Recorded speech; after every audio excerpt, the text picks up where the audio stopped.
Yay. Oh, it's streaming live on Facebook. Yeah, I'm getting there. All right.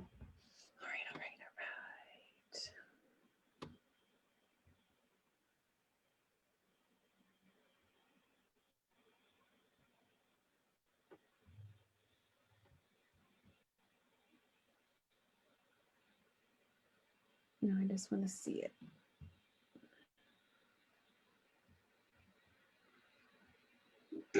There we go. Awesome. Okay, we're live on Facebook. Hello, Facebook. How's it going, Facebook? Start admitting all of our fabulous attendees. Very exciting. Oh, look, there's an admit all button. Thank you, Zoom. You don't have to do yeah. You keep clicking. Yeah. And then you're missing it as it's going up because it's like, yeah, overdoing it. Hi, folks.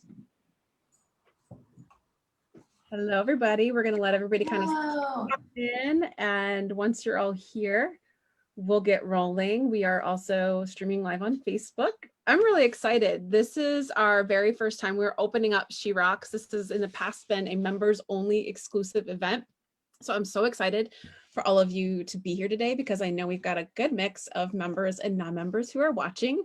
One of the things about Together Digital pre-COVID was really that you had to kind of come and experience an event to really understand just how amazing the time that we have together can be. So I'm super happy and excited that you all could be here today. She Rocks is just my favorite part of the week. It is the day of the week that I get to share with you an amazing woman who works within digital advertising marketing or some other adjacent discipline that can help make you a better woman in digital. So today we have with us Ashley Owens, who was actually referred by the amazing Laura Khaled, who is also a former She Rocks guest. We're going to talk today about networking and how to network like a boss, because networking, and I'm going to say it, I don't know if they'll take me off of Facebook, but it can be a bitch. It's really hard. I know I run a networking organization, but I am an introverted extrovert. I love meeting new people and building relationships. It took me a long time to understand that networking is not a dirty word and that it's actually a way for me to build a stronger and better foundation for my life and my career. And it's really proven effective for me getting over that. So I'm so excited to be here with all of you today and with Ashley so that you can learn from her tremendous superpower, which is networking, because she went off and made herself an entire career out of it. So Ashley, oh, I told you I was going to do this. I'm Amy Vaughn, Together Digital CEO. Before we got on, I told Ashley, I'm like, I'm going to forget to introduce myself. You have one job. One job. So I'm so happy to be with you.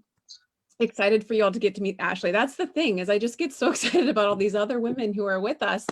I just forget to introduce myself. So that's who I am if we haven't met yet.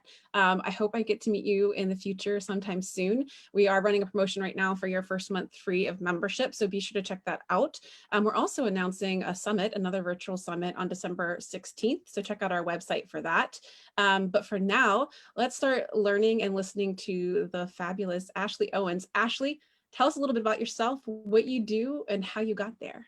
Hello, ladies. Thank you so much, Amy, for having me. And this She Rocks organization is just so exciting to be a part of, or at least to be around and support, because I think your mission and what you guys are doing is really, really, really important. Ladies, thank you very much for joining me on your lunch break. I know things are a little crazy, but I think we're going to get through it. I think it's going to be great. I, unfortunately, am usually a lot more hyper during these Q&A sessions because I'm usually on my 14th cup of coffee. Unfortunately, I have COVID and I can't taste anything. So you're gonna get. So we were just laughing that earlier this week, but I, Andrea, you were drinking a cup of coffee and I got very jealous. It was very tricky what your coffee was. So that's why I figured we bring it up because it's funny and it happens. I'm feeling okay now. But my point is that networking in general and the way that I got started is kind of a funny story. So my background, I had 18 jobs after graduation. I never got fired. It was mergers and acquisitions and budget cuts, but I was able to intelligently speak to different industries. So I worked at companies like eBay. I worked at companies that gather data for oil and gas. I worked at companies, I used to be a personal assistant to 2 celebrities in New York. So a very, very, very eclectic background that taught me a lot about networking before I even knew it was networking. So by the time I got to this position and what I'm doing, excuse me now, or coughing up a lung, here, a second. I'm fine. It's cool. I'm good. What I'm doing now with the business is really utilizing the skills that I gained from each of those industries to really make sure I'm connecting the right people. So I'm able to say, okay, these connections are made here. It kind of gave me a little bit of a level up on how this business is now run. But it was a very, very, very long road before I even got to where I am now. And it came with a lot of heartache because, you know, when there's mergers and acquisitions and budget cuts, you really just want to stay in one place. You really just want to, you know, have things that fund your hobbies, maybe get a 401k, insurance is nice. And I had all those things. And because of things that were out of my control, that was not performance based, it didn't matter. So when I started the business, it came from a lot of resilience. And frankly, it came from being pissed off enough to make a change and realizing that I've tried everything else and decided to start on my own with no business background. So really from the bootstraps of just honestly having to prove something to myself that I can make this work. So I was selling custom software before this position that I have now. And that I was selling custom software. First of all, I should not be selling custom software ever. You know, there was no skill sets for that. There was more of being able to connect with the right people. And then unfortunately, it just didn't feel like the right position for me to be in. There was a hole that I couldn't fill. And so I decided to take 2 weeks and say, all right, look, I'm gonna leave this position and try to find something else. But because everything was such a fire drill, I didn't even know what I was good at anymore. So I went to a networking event after I quit my job, which is the first time I actually ever quit. And I went to a networking event where it was a tailgate. I live in Philadelphia. So it was a tailgate at a Phillies games, at a Philly game. And I went and I talked to a bunch of people that were there. And I thought, what does everybody here have in common? Because I didn't want to have to change my network again. Because after 8 years and 18 jobs, it was like, how the hell do I change? So I went up to everybody that was there and I said, you know, what sucks for you about networking? Because everybody there was networking. Like that was the most common thing that everybody there was doing. So I went up to each person. I'm like, what sucks for you about, like, what's awful? Like, what do you hate about this? Because I can tell you things that I hate about it. And they went around and they said, well, I hate the follow-up. I hate going to events by myself. I hate trying to find which events to go to, who the hell I should be talking to. What is this fluff stuff that I have to talk about? I'm like, I don't know. It's a thing that people do. So I realized that there was a stigma against something that I was very good at because the fear that I've ever had for anything was gone because I've been burned so much in the past. It didn't even faze me anymore. So it came to where, you know, being embarrassed in public didn't even matter anymore because of just the crap that I went through. You know, I'm pretty sure this is a therapy session now, so just strap in, ladies. Well, and it's one of those things too, where you're not alone. That's the beauty of these kinds of discussions and conversations in our organization. It is kind of like free group therapy to some extent, because what you're speaking to, I think, speaks to a lot of us, where you feel like you're in a space where you lack control, direction, and understanding. And I think what you had is, I've heard and seen a lot of, when I hear a lot of these stories, is that through that chaos comes some kind of clarity. So whenever things start to feel really crazy and chaotic, don't worry. That means it's going to be revealing some things to you. Like you're going to have to make some choices and some decisions that could lead to whatever's next. And I think that's what I really liked about hearing your story now. And the first time you told it to me was that there is that opportunity to just look around and think about, what am I really good at, and where can I add, and how can I add value? And that could be in a new endeavor, and that could be in endeavoring into wherever you're currently at, and you're just trying to kind of make a bigger mark with where you are. Right. And it's very much to your point, and it goes into showing so much like out of chaos comes control, and something comes great out of chaos. And at the time, it just felt like everything had been chaos for so long that I didn't even trust myself to recognize a good thing because I was so used to troubleshooting. And so by the time I got to like getting affirmed that the business that I had created was of value, which was all I was trying to do, which is be of value to someone. But my problem was I was relying on somebody else to tell me my value. And it wasn't until I started my own thing that I basically was like, I'm going to take my value, and now you're just going to pay for it. And it took a while to even get to that point, right? So, networking saved my life in a way that I did have a job. So the reason why I had so many jobs is because I didn't realize that my network was as strong as I thought. Well, it was definitely stronger than I thought because I always had a job. I was always able to find something quickly. But I also lost a lot of myself in those positions because they weren't the right positions for me looking back now. But I worked hard in them and, I was a number. It still didn't matter. So. Yeah, learn something, I'm sure. So tell us a little bit more about what is a networking concierge and how do you work to help people? Oh, I'm just a show pony. I just work the corner on Saturdays. So my job before the pandemic was I was going to events with clients as an extension of them. So think of me as like your professional wing woman, somebody who would advocate for you while you were there, to talk about your business, to really get to get through the fluff before you get to the person.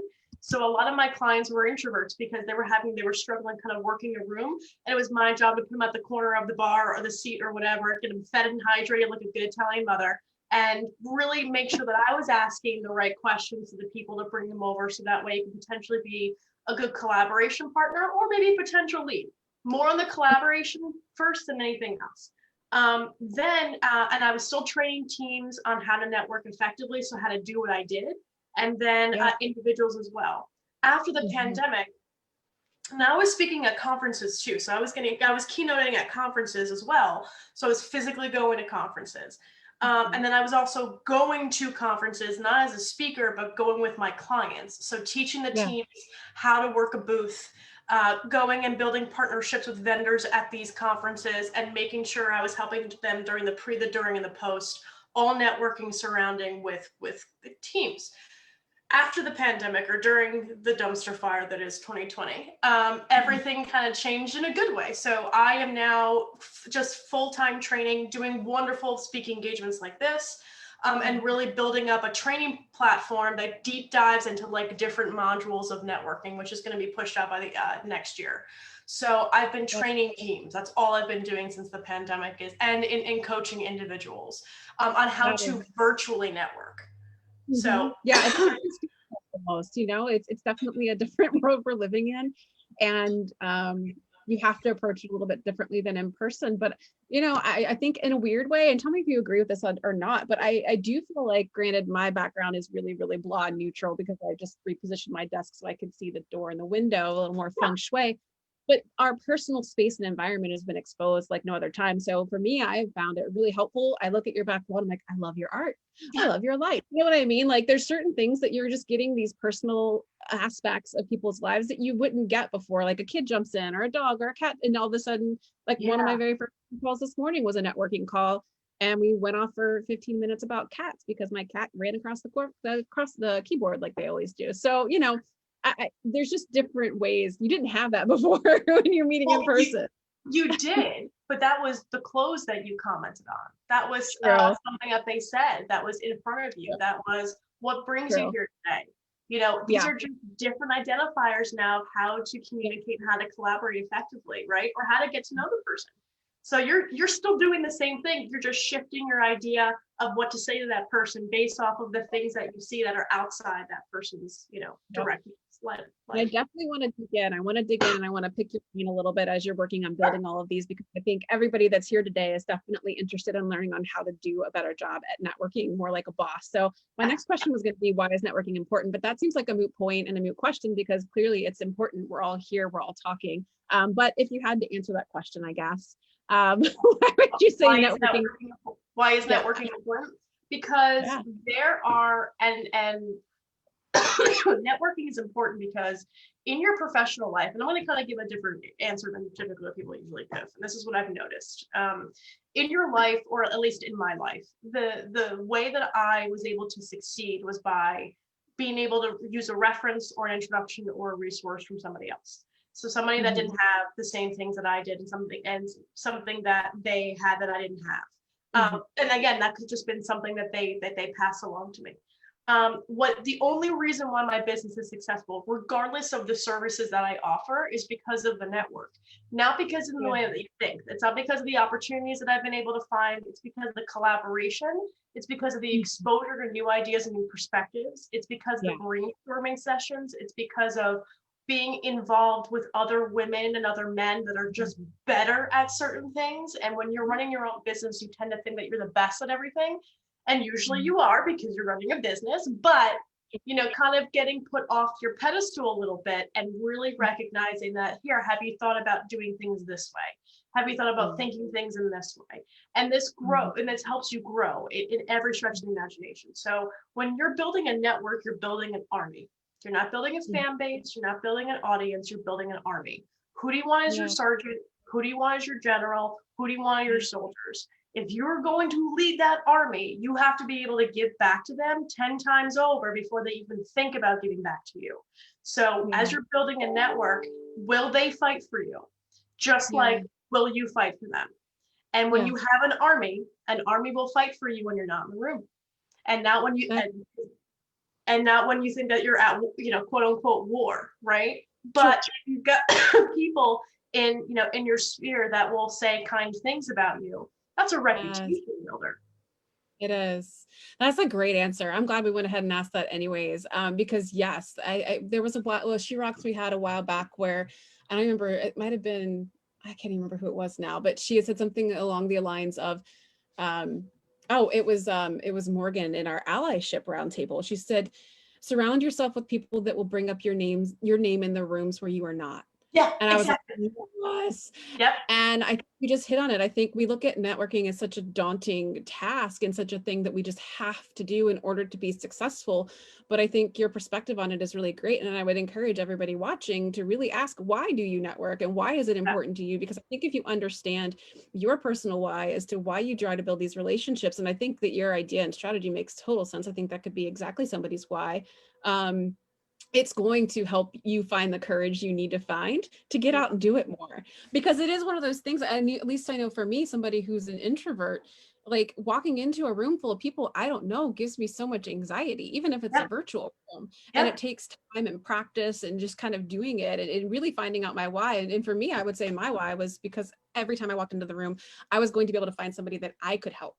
So it wasn't just about me finding and talking to somebody to get something from them. It was like, who's here that I could do something for and get to know better and help? Because you said, like, I mean, you're building your army, you're finding and filling in the gaps and strengths that you may not have. And I'm a highly collaborative person. I've learned this, especially over the last year. So for me also, like, that always makes me feel like I'm not alone. I have a place to go to gain some consensus and wisdom from those who maybe know better than myself. So I love that. And I keep forgetting to mention, because I get so excited about what we're talking about, I want all of you who are listening to be sure that you add questions anytime into chat or on Facebook, which is where we're streaming. So I have that up and I'm watching it as well. We will jump in and ask them at any time. I have a few more questions to go through with Ashley, but don't feel like you're interrupting. And at the end, we'll leave time for Q&A. So if you feel so bold as to unmute, we love it when you do unmute and ask your question so we can answer it. I see lots of you have your camera on today, and that makes me happy. Oh, they just so excited. I don't know, Sarah, I don't know who that lovely nugget is in that screen, but I love it and they should hang out more. They're like, no, shut up. Awesome. So kind of going back though to what you were saying, Amy, though, about like knowing your why. Sometimes your excuse me, sometimes your why changes, and that's okay, because networking is such a personal activity. It's not a one size fits all type thing. They're good. Or Ruth, just kidding. And because it's swapped and I apparently am getting a fever. So I want to tell a quick story about, like, even though if you're an introvert, it's okay. Actually, introverts are better networkers, because you are very, very intentional about the way that you communicate, and you're very thoughtful, which means one-on-one conversations are going to be the best tool that you have in your toolbox. So instead of going to these big events or being on all these networking calls, the one-on-one opportunities are really going to be the most fruitful for you. With that being said, as good as I am at my job, I am human, which I really want to remind everybody here that you are human. One of the most exciting weeks I've ever had in my entire career, which happened very early on, which was truly mind-blowing. I was speaking at the Pennsylvania Conference for Women. I got that on accident, by the way. I submitted to another thing. It's a whole thing. Accidentally got that, which was great. That was a 10-year goal. I was also on the Mel Robbins show for that week. And I had a few other things that were going on that were out of control, right? Incredible week. Still, sweat thinking about it because it was a very stressful week. So I went to New York that morning. I think it was like a Wednesday morning. And then I came back that day. I mean, I was up at like 4:00 in the morning, getting on a train to get to New York. So in the studio all day, came back. And then I had about an hour before I had to go to the speakers happy hour before the Pennsylvania Conference for Women, right? So it was like the best networking opportunity I probably could have ever had at that time. And I was so exhausted mentally and physically from going to New York and just riling myself up like a puppy. You know what I mean? Like when a puppy like throws up because they get so excited. I didn't throw up, but I felt like it. Like I was that kind of puppy. And so I got home, I took a 20-minute like micro nap. I got dressed, I looked, I'm like, okay, looks like here we go. Went to the happy hour. It was about 20 minutes fashionably late. Not a big deal because, it's a networking event. I walked in, grabbed a glass of wine, like just canvassed the room. Everybody was always in their little cliques. Yeah. I finished my wine, turned around and walked out because I was not at 100%. I was mentally drained because I had worked myself up. If I was to go into that room and not give 100%, I'm not saying showboating and like, here's my name. It's more of just being able to have the energy to focus the way that each of these people need to be focused on. I couldn't do it. I physically, mentally could not do it. So the best opportunity probably I've ever had, I took the moment to say, I am not ready, meaning physically and mentally not ready. And I walked out. I don't regret that decision because I don't know the kind of person that I would have been if I was just trying to muster through these conversations. And what I'm saying, the lesson of this story is networking is a human behavior activity. It's not a sales activity, it's a marketing activity. And if I was to go in there and falsely represent myself because I was not feeling up to snuff, then I would have been doing my business a disservice. So as you guys are figuring out your own networking style, and we can definitely talk about that, recognize that like it's a human activity. So don't put so much onto networking as this end all to be all type thing. I think that's great. That's an amazing story. We had a comment in here. There are folks that I want to connect with that I do not personally know, with no one understandably holding in-person networking events at this time. What is the best way to connect with folks that you want to meet but do not really know or really share contacts with? Request a virtual informational interview, cold call emails. I've tried the latter and it did not work, so I'm kind of by that. Understood. So you're going to be discouraged a lot if you're cold emailing, right? So that's just going to be something you're going to have to just rip the Band-Aid off. It's going to happen. But Nancy, this is a great question. So one of the things I learned early on from another mentor of mine, he goes, just get the meeting. However you do it, just get the meeting. And it's not that you're falsely representing why you want to connect with that person. What you can do is that you can frame the message. Like say, for example, you're reaching out to Amy. You don't know Amy, you were not on this call, but you're interested in her She Rocks event and you really want to get to learn more about it. You're finding some kind of commonality with her in order to request that 15-minute intro call. The reason why you're reaching out to her directly through LinkedIn is because it's where a lot of people are. And sometimes they're not. It depends on how active they are. The way you want to frame that conversation, the way to frame that message is what a pleasure it is to connect with you. Compliment at the very beginning. What a pleasure it is to connect with you. I think what you're doing with the She Rocks event is going to be extraordinary. I am very interested in learning more about your business, and I was hoping if you had 15 minutes to discuss how you got started, it would be really beneficial to me and my business. This 100% not a sales call. I look forward to getting in touch with you and then give her times for her to pick.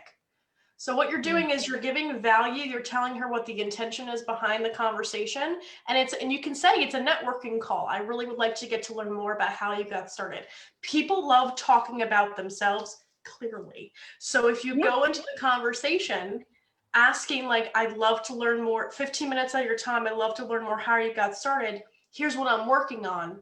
You keep it simple, stupid, and it opens the door for a meeting. You may have to do that 15 times before somebody reaches back out to you, but keep it simple.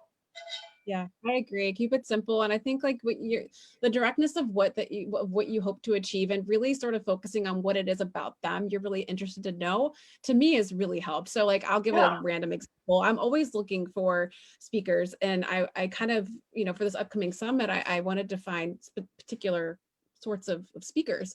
And so I happened to stumble across this one woman named Dawn Thomas, and the work that she's done is astounding. And she's working on this immersive VR storytelling experience that just looks mind-blowing, and she taught herself how to develop, and and then I get on the phone with her, and I had this more of amazing story, but I literally just messaged her. I was like, I'm over here fangirling so hard. I want to hear your story and understand how you learned to do all these amazing things and work on all these amazing projects.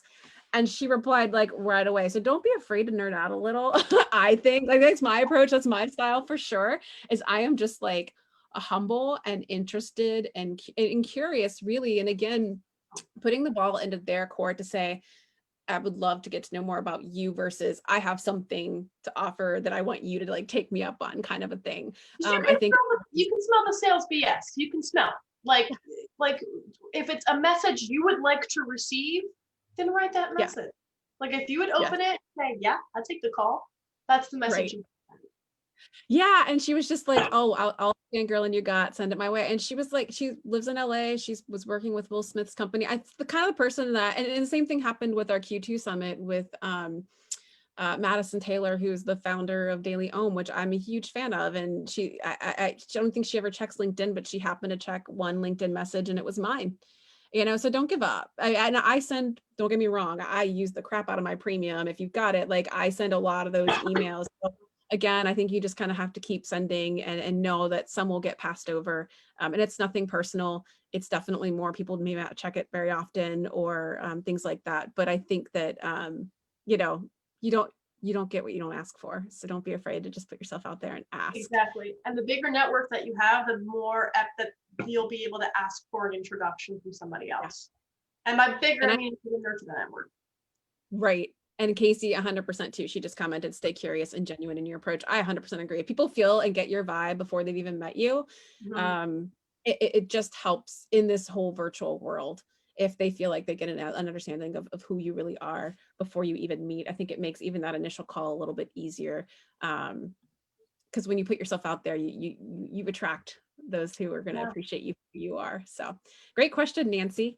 What are some other like common concerns people have had around networking? Maybe like pick one that was one while things were in person, and then maybe give us another example of one that's been like while things are virtual. So right now, the most common thing that people were struggling with when it was in person was just getting force-fed a business card, right? Is getting like thrown a business card in your face before they even asked you what your name was. And like that would drive me crazy. And a couple tequila clubs and I'm slapping cards out of people's hand. I'm like, what is your like, can we talk about this? That's not very professional. Don't do that. My point is make sure, when you're going back to in-person stuff, you get into that person before you even think about giving them your card. That's a great, it's kind of like dating in person. Like you wouldn't just walk up to a person that you were attracted to and be like, here's my phone number. Yeah, hi, do you have a wife? Do you need a boyfriend? Like, what's going on? There's a nice line to that. But the other bit, especially online now, is that people have Zoom fatigue. So what they're doing is now they're doing an overabundance of connecting with so many people. And so what's happening is that they're not finding the joy in it anymore or the value, because it just seems like they're doing so much. My solution to that is that you really, or what I've noticed, because again, I was networking in person and getting to know new people, I've become closer to my network now because of the consistent networking groups that I'm on throughout the week. So I'm a part of 2 groups, and then a third and a fourth that separate between each week. But I'm also talking to people every single day. So again, my bandwidth is a little bit different than everybody's here, but what I found to be consistent and to remind me of the people that I should be referring have been on the consistent groups that allow you to bring in guests and things like that, especially if they're fancy, free. I have had overwhelming conversations with people on these networking groups that have thanked me for intros months ago, and I mean, there was just one time that I had like 14 people that I hadn't seen in 3 to 4 months that happened to be part of this group and coming on, and they were incredibly thankful for the intros that I gave them, and I never would have known, and I was okay without knowing that. Like, that wasn't something I needed, but I didn't realize how powerful those intros would have been if they didn't say anything, which means that my process was being affirmed that I was doing the right thing, or I was on the right path of who they need to be. So that helps me grow as a networking concierge. Okay, then my train of thought was correct, or it wasn't. Knowing that was a bad intro. So it just helps grow and build your business. So those are the two things. That's great. Yeah, I think networking is a pay it forward activity. Like, it's got to be something intentional, and pay it forward, I think, are my two big things. You have to set aside time for it. Is daunting as it may seem, it's one of those things where I think I said this in my LinkedIn post about today's session, was that, my network has come to my rescue on a number of occasions, and now that I help lead a network, like it's like literally been the backbone and the saving grace through all of this insanity that we've been experiencing. Erin had a question here. How do you develop a network when you're job hunting? I don't have a lot of connections that would help me to get my foot in the door somewhere. And because of COVID, meeting people has obviously been hard. Well, it's actually a little bit easier now, Erin, because there's no gatekeeper. For the people that you want to chat with. So now you can go directly to them by going into their DMs on LinkedIn. So you don't have a lot of connections, so get more connections. Yeah. I know that sounds easier said than done. She's already a member right now. So you can expect a message from me because I'm going to be practicing on you. I can't wait to forget it's in there. I'm just kidding. No, Erin, that's awesome. So honestly, there's like a warm-up process, I think, that's going to have to happen for me, because this has been a season of such deep isolation that it's almost like I forget how to make friends. I forget how to just reach out and be myself and just talk to people, because it's something that isn't being done on a daily basis anymore. And I also did go through this career change into digital marketing last year and graduated from a full-time digital marketing course in February, right before COVID hit. Yeah. So it was just like the worst time in the whole world. Because I had all this, I don't know, I had this plan, I had all this momentum, and then everything changed.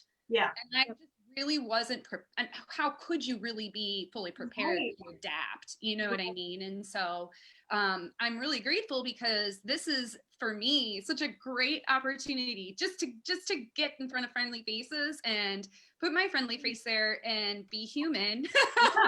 Authentic. Yeah, and remember that, yes, like, other women would love to hear from you. Like, where I am, I don't necessarily want every single person I reach out to for it to be, hey, I'm looking for a job and I want to know you because I think you can help me get a job.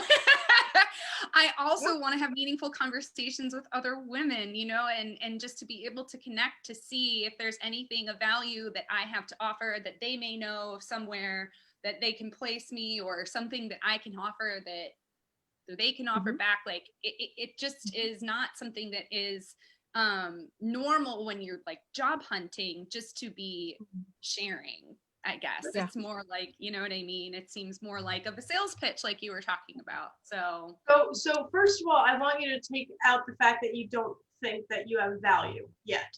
So just take that out of your vernacular. Number one, out. I don't ever say that again. Think of it as adding like a bat. Think of it as eating mold. Like, don't say that ever. I cannot believe I even said that.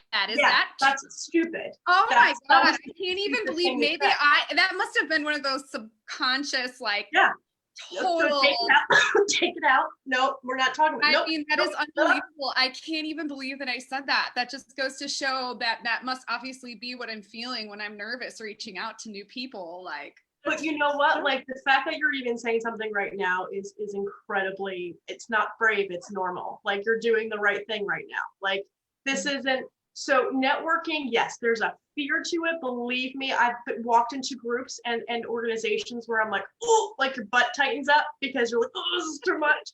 And so I've been there. As good as I am as what I do, I still have those insecure moments where I'm like, I gotta put on a face and then I gotta do this thing. It's a whole thing. I feel like I would be more comfortable with the face-to-face situation. It's right. I mean, the virtual reach out is definitely, it's a total other ballpark because you just, when you're just messaging, it's like a text message.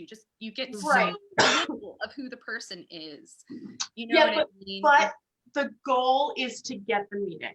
So like what you and I are doing right now, we're meeting face to face. Right. Like that's the best that we're going to do right now. So we're either going to have to lean into it or you're going to have to figure out ways of being able to compensate differently. One of the things I want you to work on, because you said you're a marketer, right? Yes. You're a marketing professional. Amazing. So think of turning yourself into the client. What would you tell the client to be able to push out the kind of message that, how do you want people to perceive you, right? Again, I'm not a subject matter expert in marketing. I don't know. I just know that there's a lot of networking also coincides a lot with marketing opportunities. So what I would love to see from your business, again, I have done no research into what you're doing, but I feel like if you can focus on what feeling do you want people to feel when they meet you for the first time or when they see their brand for the first time? Oh God, I'm gonna need to hire your services. That's like literally on my list. On my list is like branding myself. Yeah. I'm it's not like I can do it so well for other people. I can't do it. It's the worst when you're like, oh yeah, look in the mirror. Oh, that's dumb. Like it's so hard to do. I need a therapist / coach. I get it. So can I tell you Can I tell you a secret? Because I had that as 3 years ago. Again, I'm a junior in my business. I am new. I'm not even in college yet, right? So one of the things that helped me in the beginning, Jesus Christ, I promise I'll make it, was I saw were you ever in theater? Yes. You know it? Yes. Okay. So you know the Fourth I think it's the Stella Adler method where you put on a costume and then you become that character. I think it's Stella Adler. I don't know, a long time ago. Yes. Anyway, okay. These are cosmetic. I don't need glasses. I just bought some. I'm gonna go get mine. These are cosmetic. I just bought my first pair, and I just feel like I want, one of the things when I was developing this branding, I want to be perceived as more serious and intelligent because I'm a very fun, loving person, but I also want you to hear the words that I'm saying because I'm extremely smart and you should listen to them. So I think that's such a crazy coincidence because I literally was like, I need glasses. Well, I'll tell you where these came from if we're going to go down therapy roads. When I was working at eBay Enterprise, my opinion was never asked. Now, look, glasses off, hair back, I look 12, right? Without the makeup, I look 12. So at eBay, I was really tired of having my male coworker literally repeat the things that I was saying and ask for his opinion, and we were at the same level. It was this whole thing. I bought glasses from Rite Aid, threw them on, and within a week, I was asked my opinion for whatever reason. I was right. I'm not wearing them now because I don't need to impress you all like with my intellect. I know right, I already but the glasses became a branding thing for me. So like every image you see is my headshot with glasses on. Every time I do one of these, I got glasses on. One, it adds to the flavor, whatever, but it has become a brand for me. Yeah. It's not it's just a different version of myself. It is not a skew. It's just when I put it on, it's a little bit more confident and I know that I'm in work mode, right? Right. That's all it is. That is just enough to be like, this is the persona that I'm putting on, which is somebody who is confident, which is somebody who has value, which is somebody who has something of value to say. And it allowed me to kind of hide behind this blanket. Now, again, the blanket is not something that I hide behind. It's more of, it's a way for me to enhance what's already in me. Right. Yeah. Cute, Yeah. looking cute, you know what I mean? Yeah. With the glasses on. That's So great. as you're building up your own brand, I honestly watched an entire season of Scandal and decided that I was Olivia Pope. Okay? That's what happened. Personal brand. That's I your was wearing persona. black, red, and white. One, because they're all easy to print and cheap to print, but because I knew that when I watched her, I could emulate that confidence, or at least I felt comfortable enough to emulate that confidence to get me through the uneasiness that I had with trying to close deals and trying to say like, no, this is how much it's going to cost, you know, things like that. So again, when you build a network, you're going to find your Olivia Pope. You're going to find the people that say, no, actually, he should have paid for that, or whatever it may be. That's why a network is so important. But as you're building up your brand, what do you want people to say about you when you're not in the room? So whatever that may be, that might be a shade of red lipstick that you throw on. I mean, I've had this for 3 years. A shade of red lipstick that you throw on and be like, this is who I am today. And that's okay. You're not a different person. You're just a different version. So do whatever you got to do, man, like to get to the next step. Yeah. Okay. Well, I would love to reach out to you, hear more about what your ideas are, because I need ideas. I can, I never stop. I never run out of ideas for others. When it comes to ideas for myself, I just, you know, I need somebody else there. I need somebody else who I can bounce those ideas off of. I've got a good business coach for you who's fantastic, and she's got one of those demeanors that is, her name's Claire Brown Kohler. When you reach out to me, I'll make the intro. She is the softest, kindest, loveliest human being that takes your trash brain, which you and I both have, and puts it into the recycling bin, what needs to get burned, and then like what you could probably keep. You know what I mean? Like that's Absolutely. What it is. Yep. I need somebody else to help sort through. Yep. Absolutely. And also, Brianne. Also, go ahead. No, I'm just saying. Brianne Creamer mentioned that she's a recruiter. Oh. Yep. Reach out to Brianna. She's a member, so you can find her on Slack as well. And Erin, I would encourage you to take some time and attend, if you haven't already, the Thursday Job Seeker Peer Circle, virtual peer circle. Yes. It's a great group led by Jen Wells, who also does talent resourcing and placement and recruitment. So outside of just being great at resume writing, interviewing tips, things like that, that group is just great for solidarity, because like you said something earlier that's so true. We've all been there at some point. Looking for a job is isolating, and looking for a job during a pandemic is like triple. It's been unbelievably brutal. And you know what, it really is creating a bizarre social anxiety for me, because I signed up for yesterday and I did not go. I freaked myself out. I have been applying and interviewing since last May and have been rejected so much that I'm like traumatized.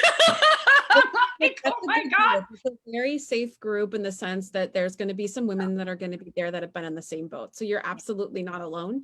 That Slack channel is also a great place.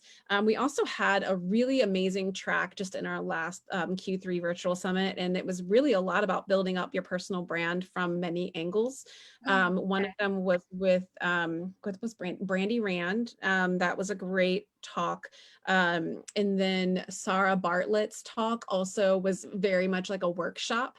And so she even shared, and you can go on and download the actual exercise from that about personal branding. And it was so cool because Brandy was sort of like help you understand like your virtual presence and your after you assessed your personal brand with Sarah, then you went to Brandy's sort of, you know, from a digital perspective, how do you make sure that your personal branding is accurate? Because you go from one platform to the next and you look like a different person. That's not really cool as far as employers see it. They want to see some consistency. And then the last one was kind of my personal favorite, even though I'm not much of a fashionista. Morgan talks about worthy wardrobe and really understanding your inner workings and personality and how to leverage that to be more expressive about who you are. And it also helps people get cued in and understand who you are as a person before they've even met you, because we know as much as we don't want to be that, what's the word? Like shallow, I guess. When we see people and how they dress right away tells our brains a lot of different things. We make a lot of assumptions. And so I really thought her take on personal style and personal brand was really cool and unique. So I would check her out as well. Those were 3 talks. And after this, if I remember, I will Slack you the links to those so you can go back and watch those. They were great sessions. I sat through all of them, and I still need to go back through and rewatch them because I kind of want to do the work they talked about in them, because it was really, really helpful stuff. We did have a few more questions, and we've got about 10 more minutes left. So I want to make sure we get to everyone's questions. Erin, thank you so much for chiming in. That was awesome. Thanks, Erin. No worries. Raina, how are you? How are the bunnies? She's got a question. Good. When it comes to wanting to network with experienced professionals in your industry, I'm in the paid advertising space. Who are the authorities on your subject? How would you frame your introductory message to them? I think we kind of talked about it. You want to lead with a compliment and really why you're reaching out. Be very direct as to, like, this is a networking call. I'd love to learn more about who you are, what you do, what makes you awesome. And then always give them a time frame. So it's kind of like you want to break it down. So in fact, I can even show you guys the templates that I use. I can show this with you too, Amy. Give me a second, I'll pull them up. So the templates that I use, because I put a lot of content on LinkedIn, which means that I get a lot of requests for new connections. So I'm actually not typically seeking new connections independently unless they're reaching out to me. But on the flip side of that, like, it's the same, it's a similar format. Just give me a second, I'll show you what I use. Yeah, I made you co-host. You can share your screen. Yeah, thank you, my dear. Okay, so. Okay, so here we have when someone requests to connect with you on LinkedIn. Again, this is like if you went to a networking event before. It was great meeting at the networking event. Let's connect to your LinkedIn and just chat and see how we can help each other. The one that I use now is the COVID message, right? You can change it up a little bit, but the main message is thank you for reaching out to connect. Okay, through my business, I do blah, right? It's a whole one sentence. Since we are now connected, I'd love to learn more about what you do and get to know you better. Hopefully I can provide an introduction or two, giving value, right? You're telling them what you might be able to help them with. Let's set up a time to chat and see if we can help out each other out in some way. This is 100% not a sales call. I use Calendly. This is a tool that I use to schedule all my networking calls, but you can put in 3 different times that work for your calendar. Looking forward to learning more about you. That's what I use. That works 75% of the time. That's kind of how you frame it. Does that help you, Raina? Yes, thank you. You're very welcome. Here, I'll drop it in. Also, hear about this. I'll drop it in the chat. You guys can copy and use that. Awesome. Thank you. You're welcome. Sure. Questions coming. Got them. I had a couple more. What we talked about the kind of common, I think you said the business card was like, would you say that's the most common mistake people make in networking, or is there another one? People make so many dumbass mistakes. I feel like it's just, if you were a crappy person, you're gonna be a bad networker. You know what I mean? Like, yeah. If you're just a easy or shitty sales guy, like, I also feel like people put way too much pressure on networking. They put way too much pressure on it. You're making a professional friend. Nobody cares about what you do. Nobody cares about what they do. They care what you can do for them. Okay, you provide service. When you're networking, you're of service of that person.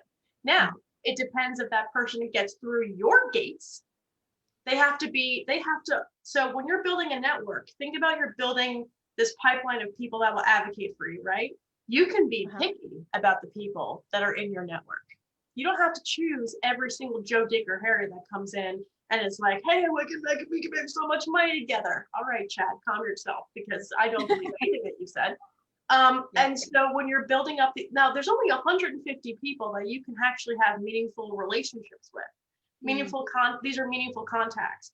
There's a whole thing from Robin Dunbar. He's a British anthropologist, and he talks about that the number is 150. So this is your network, right? That people will come in and out of those lines or of those, those columns of people. But a network is unlikely to cohere well if it exceeds 150. So who are you putting in those slots? Yeah, that's great. That's an awesome thought. Yeah, I've never heard that before. Danger. Who said Danelle? God love you, girl. And she's here. I'm here and joining us today, asking questions and commenting. Fellow introvert. I love it. Certain people are sometimes people are just so stupid. But like you like recognize and have faith in yourself or whatever you believe in to be able to troubleshoot and to know a good person when you see it. Yeah. It doesn't mean you have to network with everybody. Yeah, that's true. You're right. You don't have to network with everybody. Did you all write that down? And avoid going into groups that like require you to give out referrals. Yeah. Like avoid those groups because I've been in those groups and I'm like, I don't like you, Bob.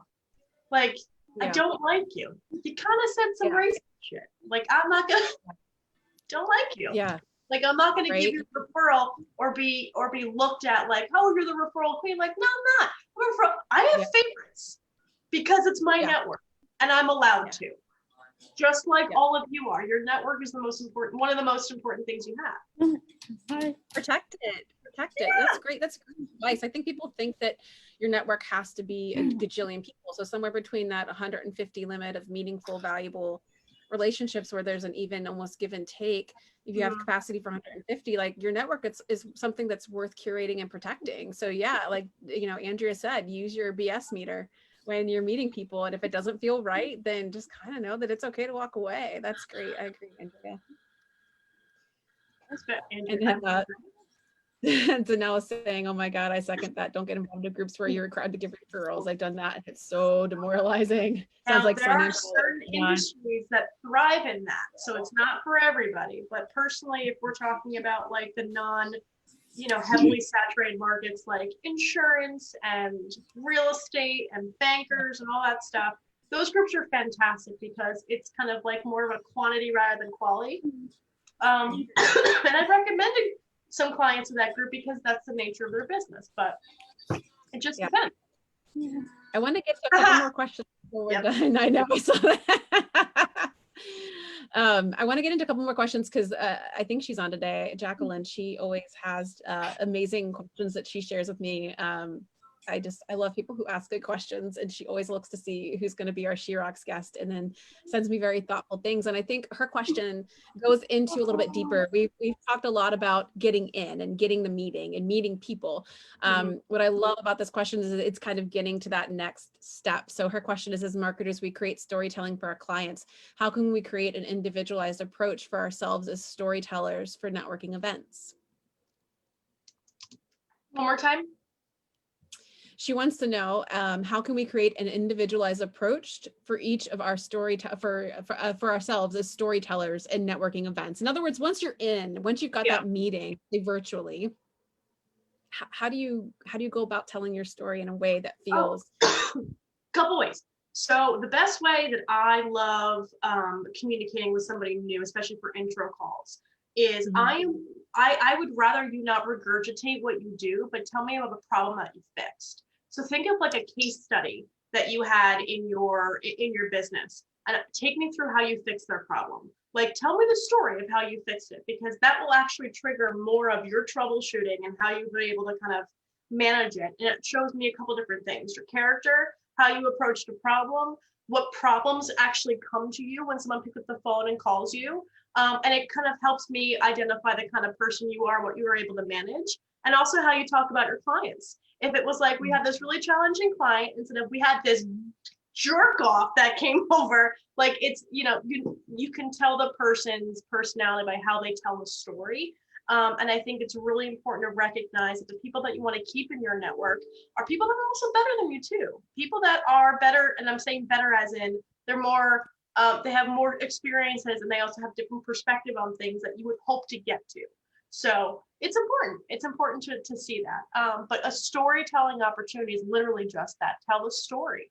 And it's your job on that call to tell them what you would hope would express not necessarily who you are as a person, like super deep down, and usually during therapy, but it's more of what does your brand want to convey, and that's how you should be telling the story. Does that make sense? Yes, Okay. I think it does. I think it does. Andrea, you're looking perplexed. I apologize if I confused.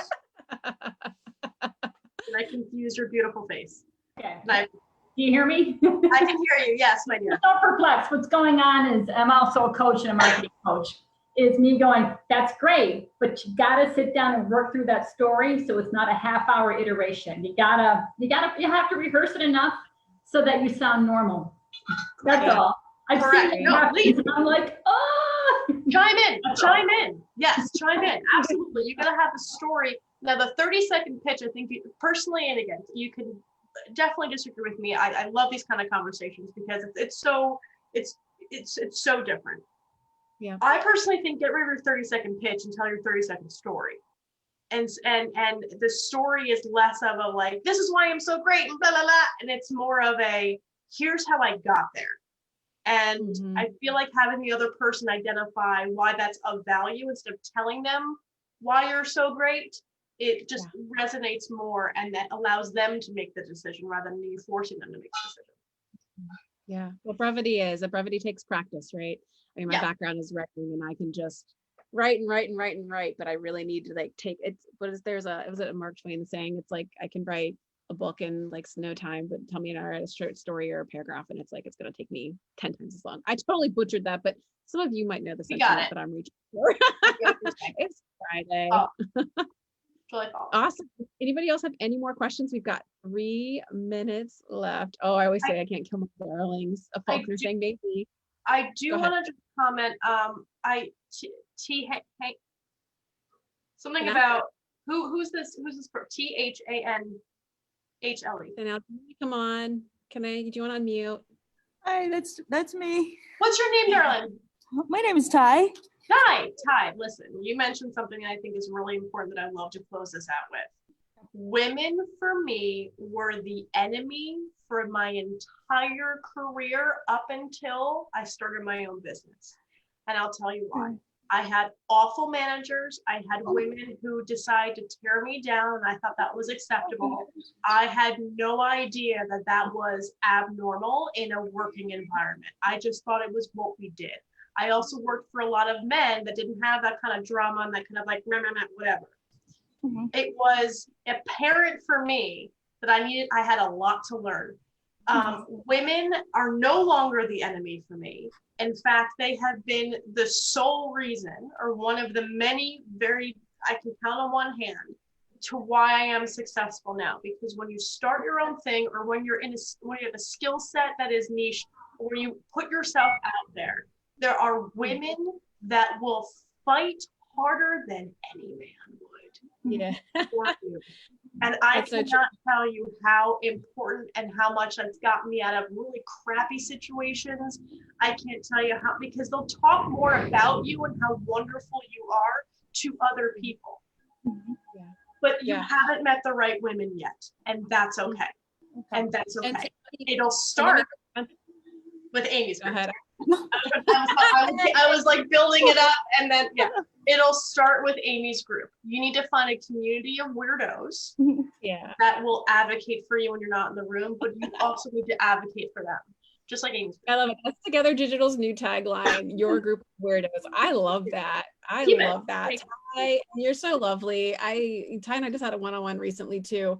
And I just, for context, for those who are watching on Facebook and maybe can't see the comments that are happening in our chat here. So sorry, I have to keep remembering that since we're broadcasting live on Facebook, is, Ty's had some pretty negative experiences of unsupportive women in the past, and that has made her rather gun shy in this whole networking thing. And again, Ty, you're not alone, hon. We've been there, and that is the beauty of this organization, this group. It's we choose collaboration over competition. We're not getting anywhere. We're not reaching equality by stepping over each other and leaving one another behind. So yes, I agree. This, of course, I'm going to advocate for this group and say this is the place where you come to get kind of that sisterhood and that ability to connect with some women that'll lift you up, hopefully, rather than bring you down. And if we see any of that, then we'll be having discussions. But we try to make it a very safe place for you. So I hope you feel that. You guys spent like 30 years. The worst What's boss, that? the worst manager, the worst co-workers were women. Yeah. It's Yep. like, holy cow, do you? I know. It's like, you guys are women. I mean, you're It's worse. the worst. Yeah, it's the worst. It's the worst. It's the worst. And like, But it's not the only. I think it's evolving. Yes. And I think a lot of it had to do with in the past too, you know, we didn't always have the means and the ability. There was like, you know, there was only so many women at the top, if any women at all. And so the mindset was, if it's not me, it's going to be her. And so she's my competition. And there's so much even within the systems within like corporate environments and things like that, that just really pit us up against each other and put us at a disadvantage. So that is like a whole nother conversation for a whole other day though. And we're at 1 o'clock. This went so fast. This was a great conversation. Ashley, you're amazing at what you do. Keep it up. Keep encouraging people to network, and not just network, but build meaningful, lasting relationships, because that's really what this life is all about. I hope that all of you found this really helpful and inspiring and encourage you to get out there more. Ashley dropped some of her contact information in the chat, so feel free to reach out to her. I also dropped my Calendly link in there as well. Don't be shy, reach out, connect. I always have pockets of time left on my calendar just to meet and connect with women to see how I can help them, member or not. But like I said, if you want to learn more about us, go to the website, check us out. Ashley, let me see if I can get your information up here too. Ashley, I put my glasses on. Ah, you look cute. Do you feel confident, Olivia?